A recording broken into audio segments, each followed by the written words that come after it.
क्या मुद्दे रहेंगे? नहीं, मुद्दे हमारे सकारात्मक मुद्दे हैं, कांग्रेस पार्टी के मुद्दे हैं, महागठबंधन के हैं। पहले तो हम पहली नौकरी पक्की, ये हमारा मुद्दा है। ये हमारी गारंटी है कांग्रेस पार्टी की। और जो गरीब महिलाएं हैं उनको 1 लाख रुपए सालाना मिलेगा, ये हमारा एक तरह से गारंटी है। और जो हम कहते हैं वो करते हैं, इस बात की पहले पुष्टि हो चुकी है। जहाँ तक पटना साहिब का सवाल है, वहाँ पर बिजली, पानी, स्वास्थ्य और शिक्षा ये प्राथमिकता रहेगी। और हम मास्टर प्लान बनाएंगे यहाँ पर, ताकि योजनाएं आगे बढ़ सकें। आप जानते हैं ऑक्सीजन की किल्लत के वजह से क्या क्या यहाँ पर हुआ था महामारी के वक्त में, या जहाँ पर यहाँ पर बारिश पड़ी थी तो एक महासमुद्र हो गया था ये सिटी में। कौन आया था आपको यहाँ के लोग को पूछने के लिए? तो ये सब मुख्य मुद्दे हैं।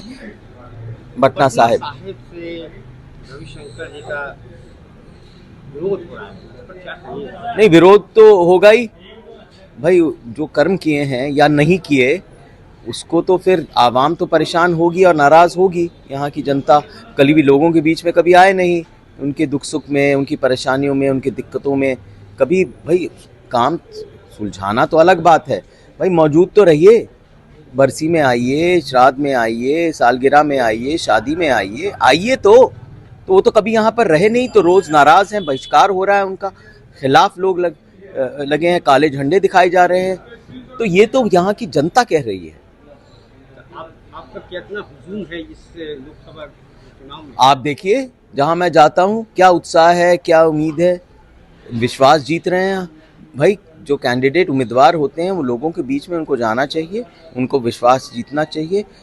मुझे विश्वास मिल रहा है, मैं निश्चित जीतूंगा और लोगों के बीच में ही रहूंगा। इतना ही नहीं, चुनावी प्रक्रिया का मतलब ये नहीं है कि चुनाव में वो ख़त्म हो जाए, वो चलता रहेगा लोगों के बीच में, लोगों की जन सेवा में, जन समर्पण में।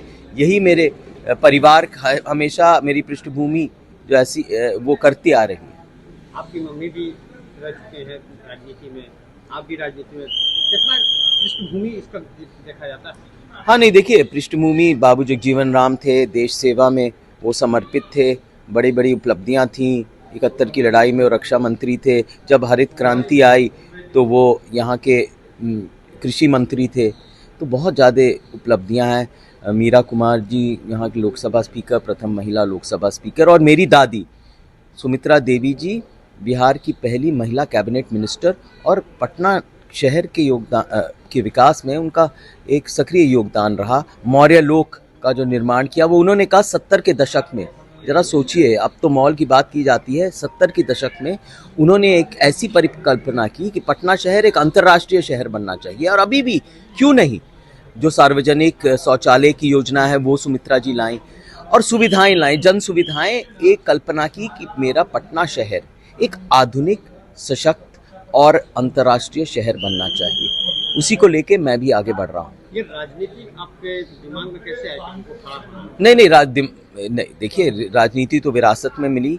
मेरी जो पृष्ठभूमि है वो मेरी ताकत है, और मुझे हमेशा पता था मैं जनसेवा में एक औपचारिक रूप से उतरूंगा। वैसे तो मैं चुनाव में, सियासत में पहले से ही रहा हूँ। राजनीतिक परिवार में तो कभी राजनीति से दूर होते नहीं हैं, हमेशा जनसेवा में लगे रहते हैं। लोगों की दिक्कत परेशानियों को समझना, सुलझाना, हर एक चुनाव में जाना, संचालन करना, ये पहले से था। लेकिन मुझे पता था कि सक्रिय राजनीति में, चुनाव में आना ज़रूरी है।